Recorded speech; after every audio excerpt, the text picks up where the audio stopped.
বিসমিল্লাহির রহমানির রহিম। প্রিয় শিক্ষার্থী এবং দর্শক শ্রোতা সবাইকে আসসালামু আলাইকুম। আশা করি সবাই ভালো এবং সুস্থ আছি। আজকের ভিডিওতে আমি কিভাবে অমূলদ সংখ্যা প্রমাণ করা যায় বা নির্ণয় করা যায় তা আমরা আলোচনা করব এবং এই প্রশ্নটি ভেরি ইম্পর্টেন্ট। বিভিন্ন চাকরি পরীক্ষায় এবং বিশেষ পরীক্ষায় গণিতের যে মাঝে মধ্যে এই প্রশ্নটি আমাদের থাকে, বিভিন্ন ব্যাংক ম্যাথ পরীক্ষায় আমাদের এই প্রশ্নটি থাকবে। তাই সবার জন্য আজকের আলোচনাটি অত্যন্ত গুরুত্বপূর্ণ। যারা আমরা এখনও চ্যানেলটি সাবস্ক্রাইব করিনি, আমরা সাবস্ক্রাইব করে ফেলি এবং যারা করে ফেলেছেন সবাইকে অসংখ্য ধন্যবাদ। আপনাদের এই সহযোগিতাটুকু আমাকে সামনে এগিয়ে নিয়ে যেতে সাহায্য করবে। আপনাদের দোয়া এবং ভালোবাসা পেলে আমি ইনশাআল্লাহ অনেক দূর যেতে পারবো। তাহলে আজকের ভিডিওটি আমরা শুরু করি। আমরা বিভিন্ন পরীক্ষায় আমরা দেখতে পাই যে আমাদেরকে দেওয়া থাকে যে √2, √3, √5, √7, √11 এই সংখ্যাগুলো সচরাচর দেওয়া থাকে, পরিচিত সংখ্যা। এই সংখ্যাগুলো দিয়ে বলে যে এগুলো একটি অমূলদ সংখ্যা তা প্রমাণ করতে। আজকের আলোচনাটুকু এই কিভাবে আমরা অমূলদ প্রমাণ করতে পারি তাই আলোচনা দেখব।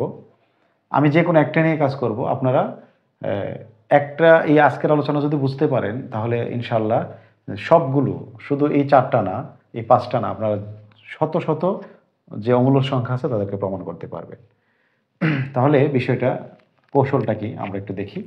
প্রথমেই মনে করেন আমাকে বলছে এই যে √2 একটি অমূলদ সংখ্যা, এটা প্রমাণ করতে বলছে। তাহলে আমি কিভাবে প্রমাণ করব? প্রথমে আমরা কি করব, যে সংখ্যাটাকে বলবে অমূলদ সংখ্যা আমরা তাকে ধরে নেব। ধরি √2 একটি মূলদ সংখ্যা। আমরা উল্টাটা ধরে নেব, ঠিক আছে? আমাদের প্রমাণ করতে বলছে অমূলদ সংখ্যা, আর আমরা ধরে নিছি কি √2 একটি কি সংখ্যা? মূলদ সংখ্যা। এখন যদি আমরা আমাদের এই বিষয়টি প্রমাণ করতে না পারি যে √2 একটি মূলদ সংখ্যা নয়, তাহলে √2 কি সংখ্যা হয়ে যাবে? অমূলদ সংখ্যা হয়ে যাবে। কারণ আমরা জানি যে সংখ্যাটি মূলদ সংখ্যা নয় সেই সংখ্যাটি কি সংখ্যা বলে? অমূলদ সংখ্যা বলা হয়। ঠিক আছে না? এই যে বিষয়টা। তাহলে আমরা দেখব √2 মূলদ সংখ্যা কিনা। যদি মূলদ না হয় তাহলে সে কি হবে? অমূলদ হবে। আমরা এও জানি মূলদ সংখ্যা কাকে বলে? যদি একটি সংখ্যাকে দুইটি সংখ্যার ভাগফল আকারে, অনুপাত আকারে অথবা ভগ্নাংশ আকারে প্রকাশ করা যায়, দুইটি পূর্ণ সংখ্যার ভাগফল, অনুপাত এবং ভগ্নাংশ আকারে প্রকাশ করা যায়, সেই সংখ্যাটাকে কি সংখ্যা বলা হয়? মূলদ সংখ্যা বলা হয়। যেমন 7 একটি মূলদ সংখ্যা। কেন? কারণ 7কে আমরা এইভাবে প্রকাশ করতে পারি কি না? তাহলে দেখো 7 একটি পূর্ণ সংখ্যা, 1 একটি পূর্ণ সংখ্যা, দুইটি পূর্ণ সংখ্যা আকারে তাকে কি করলাম? প্রকাশ করতে পারলাম এবং তারা কি আকার আছে? ভগ্নাংশ আকার আছে। এটাকে আমরা ভাগফল আকার বলতে পারি। আবার ইচ্ছা করলে কিন্তু আমরা অনুপাত আকারে লিখতে পারতাম। পারবো কি না? পারবো। একই কথা, ঠিক আছে? তাহলে দেখো 7 মানে 7/1, আর 7/1কে আমরা কি লিখতে পারি? 7/1। তাহলে 7 একটি কি সংখ্যা? মূলদ সংখ্যা। তাহলে সকল মূলদ সংখ্যাকেই দুইটি সংখ্যার ভাগফল বা অনুপাত অথবা ভগ্নাংশ আকারে লেখা যায় এবং সংখ্যাগুলো অবশ্যই কি হবে? পূর্ণ সংখ্যা হবে এবং আরেকটি সংখ্যা হবে, তা হচ্ছে সহমৌলিক সংখ্যা হবে। সহমৌলিক সংখ্যা। এখন অনেকের কাছে এই শব্দটি একটু নতুন হতে পারে, সহমৌলিক। আমি আশা করি আমার সকল শিক্ষার্থীরা আমরা সহমৌলিক সংখ্যা কি আমরা জানি, এবং যারা জানি না তারা একটু আজকে জেনে নেই সহমৌলিক সংখ্যাটা আসলে কি। সহমৌলিক সংখ্যা তাদেরকে বলা হয় যাদেরকে এক ব্যতীত অন্য কোনো সংখ্যা দ্বারা ভাগ করা যায় না। যেমন আমি যদি এখন 7 এবং 5কে নিই। আচ্ছা, বলতো এই 7 এবং 5কে 1 ব্যতীত অন্য কোনো সংখ্যা তাকে ভাগ করা যায়? ভাগ করা যায় না। তাই 7 এবং 5 কি হবে? সহমৌলিক সংখ্যা হবে। আচ্ছা, আমি যদি 5 এবং 10কে নিই, তাহলে তারা কি সহমৌলিক সংখ্যা? অবশ্যই না। কারণ 1 ব্যতীত তাদেরকে কি দ্বারা ভাগ করা যায়? 5 দ্বারা ভাগ করা যায়। আমি কিন্তু বলছিলাম সহমৌলিক সংখ্যা তাদেরকে বলা হয় যাদেরকে 1 ছাড়া বা 1 ছাড়া ভাগ করা যায় না, নিঃশেষে ভাগ করা যায় না। দেখো 7 এবং 5কে 1 ব্যতীত অন্য কোনো সংখ্যা দ্বারা ভাগ করা যাবে না, কিন্তু 5 এবং 10কে কিন্তু 1 ব্যতীত 5 দ্বারা ভাগ করা যায়। তাহলে 5 এবং 10 কি হবে না? সহমৌলিক সংখ্যা হবে না। আচ্ছা, আমি যদি লিখি 5 এবং 12, এগুলো কি সংখ্যা? এগুলো কি সহমৌলিক সংখ্যা? অবশ্যই সহমৌলিক সংখ্যা। কেন? 5 এবং 12কে 1 ব্যতীত অন্য কোনো সংখ্যা দ্বারা ভাগ করা যায় না। এই হলো আমাদের বিষয়টি। তাহলে আমাদের যে মূলদ সংখ্যা জন্য যে দুটি সংখ্যা লিখব, যে দুটি সংখ্যা আকারে প্রকাশ করা যায়, এই দুটি সংখ্যা হবে পূর্ণ সংখ্যা এবং এই দুটি সংখ্যা হবে সহমৌলিক সংখ্যা। বুঝতে পেরেছি আমরা? দুটি শর্ত তাকে মানতে হবে। যদি সে মূলদ হয়, কোনো একটি সংখ্যা যদি মূলদ হয়, তাহলে ওই সংখ্যাটিকে দুইটি পূর্ণ সংখ্যার এবং সহমৌলিক সংখ্যার হতে হবে। এই সংখ্যা দুটি কি হতে হবে? পূর্ণ সংখ্যা হতে হবে, সহমৌলিক সংখ্যা হতে হবে, এবং তাদেরকে ভাগফল আকারে, ভগ্নাংশ আকারে অথবা অনুপাত আকারে কি করা যাবে? লেখা যাবে। যেহেতু আমি বলছি √2 একটি মূলদ সংখ্যা, তাহলে আমরা কি লিখতে পারি? তো সুতরাং √2 সমান কি হবে? p/q। মনে করো যেহেতু √2 একটি মূল সংখ্যা, তাহলে আমি মনে করলাম p এবং q আকারে তাকে কি করা যাবে? লেখা যাবে। যেখানে কি হবে? p ও q কি হবে? পূর্ণ সংখ্যা এবং পরস্পর সহমৌলিক।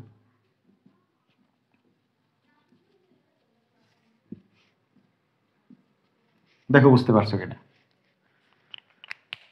যেহেতু √2 একটি মূলদ সংখ্যা আমরা ধরে নিয়েছি, তাহলে √2 কে p/q আকারে লেখা যাবে, মানে দুটি সংখ্যার ভগ্নাংশ আকারে, ভাগফল আকারে এবং অনুপাত আকারে লেখা যাবে। তাই লিখে ফেললাম আমরা ধরে নিলাম p একটি সংখ্যা, √2 একটি p সংখ্যা হবে পূর্ণ সংখ্যা, আর একটা হবে q।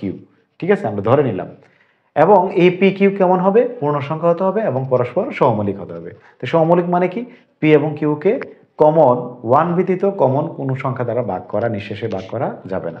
বুঝতে পেরেছি আমরা? এই হলো বিষয়টা, আমাদের প্রাথমিক বিষয়টা। তাহলে এটাকে আমরা 1 নং দিকে লিখতে পারি, এটাকে আমরা 1 নং দিতে পারি। এখন আমরা এটার উভয় পক্ষকে আমরা স্কোয়ার করে ফেলি। এই রুটকে ভাঙার জন্য স্কোয়ার করলে কি হয়? p/q whole square. তাহলে বা কি হবে? 2 = p²/q²। তাহলে আমরা যদি একটু q² যদি আমরা এই পাশে নিয়ে আসি, তাহলে হবে কি? 2q² = p²। আমরা সাধারণ গণিতের নিয়মে আমরা এতটুকু লিখতে পারি। আমরা স্কোয়ার করার উদ্দেশ্য হচ্ছে এই রুটকে ভ্যানিশ করার জন্য আমরা স্কোয়ার করলাম, এবং এক পাশে করলে তো হবে না, ওই পাশে করলাম, এবং √ স্কোয়ার কাটা গিয়ে 2 থাকবে, এখানে স্কোয়ার প্রয়োগ করলে p²q² হবে।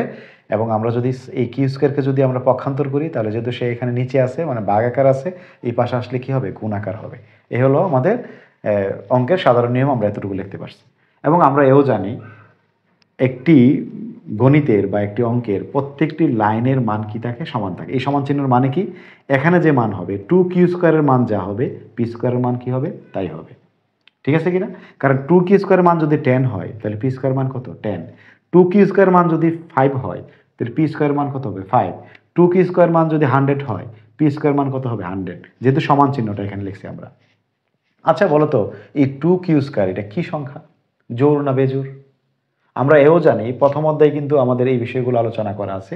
প্রথম অধ্যায়ে আমরা এটা জানতে পেরেছি, বা আমরা এতটুকু আজকের পর থেকে জানতে পারবো, যখনই কোনো সংখ্যার সাথে 2 গুণ করা হয়, এই সংখ্যাটি কি সংখ্যা হয়ে যায়?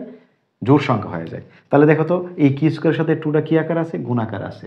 আচ্ছা, q² যদি যে কোনো একটা মান হয়, গাণিতিক যদি যে কোনো একটা মান হয়, আচ্ছা এই মানের সাথে যদি 2 গুণ করি, তাহলে সংখ্যাটি কি হবে? অবশ্যই জোড় হবে। যেমন আমি যদি 11 নিলাম, তার সাথে যদি আমি 2 গুণ করি, 2 গুণ করি, তাহলে কি হয়? 22। আমি যদি 15 নেই, তার সাথে যদি আমি 2 গুণ করি, তাহলে কি হবে? 15 নিলে 2 গুণ করলে কি হবে? 30 হবে, জোড় সংখ্যা হবে।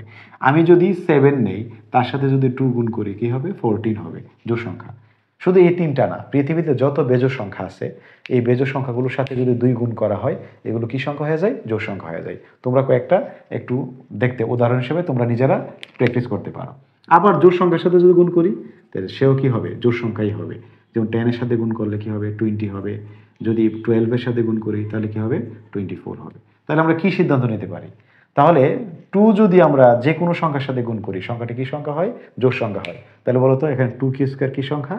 জোড় সংখ্যা। লিখতে পারি তো আমরা? এই কথাটি লিখবো আমরা বাকি অংশগুলো মুছে ফেলি। আমরা লিখতে পারি এখানে 2q² 2 দ্বারা বিভাজ্য। জোড় সংখ্যা মানে কি? 2 দ্বারা কি হয়? বিভাজ্য হয়। তো 2q² যদি 2 দ্বারা বিভাজ্য হয়, যেহেতু জোড় সংখ্যা তাই 2 দ্বারা বিভাজ্য। আমি জোড় সংখ্যা লিখলাম না, ডাইরেক্ট কি লিখলাম? 2 দ্বারা বিভাজ্য লিখলাম। আচ্ছা, 2q² যদি 2 দ্বারা বিভাজ্য হয়, তাহলে p² কি 2 দ্বারা বিভাজ্য হবে না? আমরা কিন্তু একটু আগে তাই বলছিলাম যে টু কি স্কোয়ার মান যা হবে পি স্কোয়ার মান তাই হবে। তো টু কি স্কোয়ার যদি জোড় সংখ্যা হয়, পি স্কোয়ারে কি সংখ্যা? জোড় সংখ্যা। তাহলে পি স্কোয়ারকে কী করা যাবে? 2 দ্বারা ভাগ করা যাবে। সুতরাং পি স্কোয়ার 2 দ্বারা বিভাজ্য। আমরা লিখতে পারি কি না? অবশ্যই পারি। এই শর্ত মতো আমরা এটা লিখতে পারি।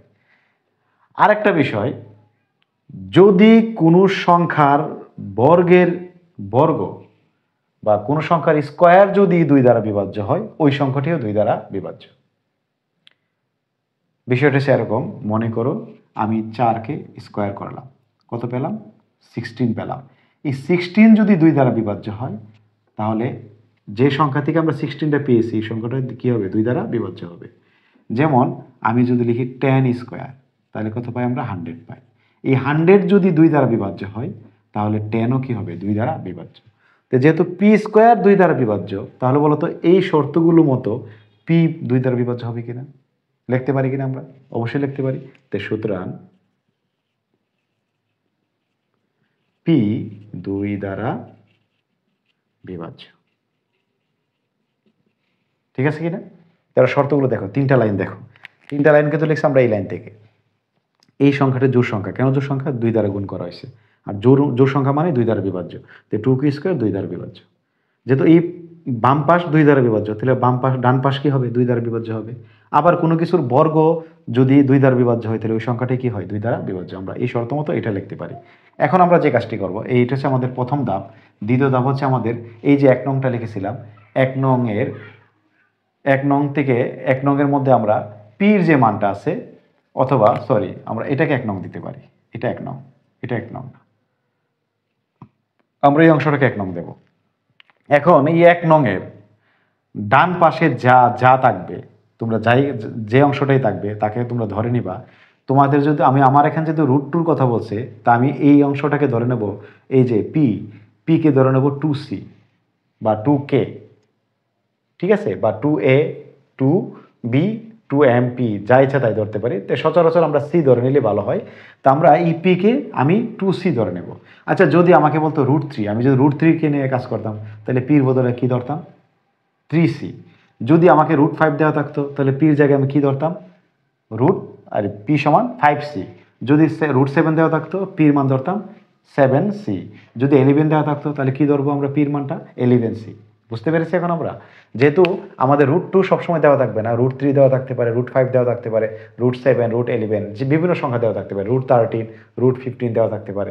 তাহলে যাই দেওয়া থাকবে না কেন, পির মানটাকে আমরা তত সি হিসেবে ধরে নেব আমরা, এবং এটাকে আমরা লিখে ফেলবো। আমরা লিখি এখন 1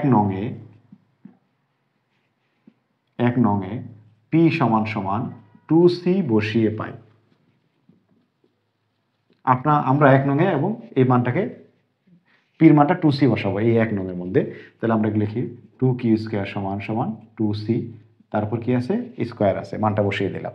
এই যে 1 নংয়ে 2q স্কোয়ারের পাশে সমান চিহ্ন, পির মান 2c লিখলাম, এবং তারপর স্কোয়ার আছে, স্কোয়ার দিলাম। এখন ক্যালকুলেশন করলে কি হয় দেখো, 2q স্কোয়ার সমান কত হবে? 4c square. অভিপাশ থেকে যদি আমরা 2 দ্বারা ভাগ করি, তাহলে কি হবে? q স্কোয়ার সমান সমান কি হবে? 2c square. আচ্ছা, এখন বলো তো, এই যে ডান পাশটা 2c স্কোয়ার, এটা কি সংখ্যা? এখন আমরা বুঝতে পারছি এটা হচ্ছে জোড় সংখ্যা। তাহলে এটা কি সংখ্যা? জোড় সংখ্যা। তাহলে এটা যদি জোড় সংখ্যা, তাকে 2 দ্বারা ভাগ করা যাবে। সে যদি জোড় সংখ্যা, তাকেও 2 দ্বারা ভাগ করা যাবে। আবার তার উপর যদি স্কোয়ার আছে, তো স্কোয়ার সহ যদি 2 দ্বারা ভাগ করা যায়, তাহলে তার মূল যে সংখ্যাটা আছে তাকে কি করা যাবে? 2 দ্বারা ভাগ করা যাবে। এর মানে আমাদের এখানে যে 3টি শর্ত আবার এখানে লিখতে পারি। আমরা লিখতে পারি এখানে 2c স্কোয়ার 2 দ্বারা বিভাজ্য। তো সুতরাং কিউ স্কোয়ার 2 দ্বারা বিভাজ্য। লিখতে পারি কিনা? তো কিউ স্কোয়ার যদি 2 দ্বারা বিভাজ্য হয়, তো সুতরাং কি হবে?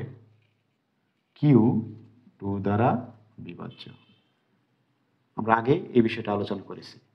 এখন একটু খেয়াল করো প্রিয় শিক্ষার্থীরা, পি 2 দ্বারা বিভাজ্য, কিউ 2 দ্বারা বিভাজ্য, কিন্তু আমরা কি বলেছিলাম?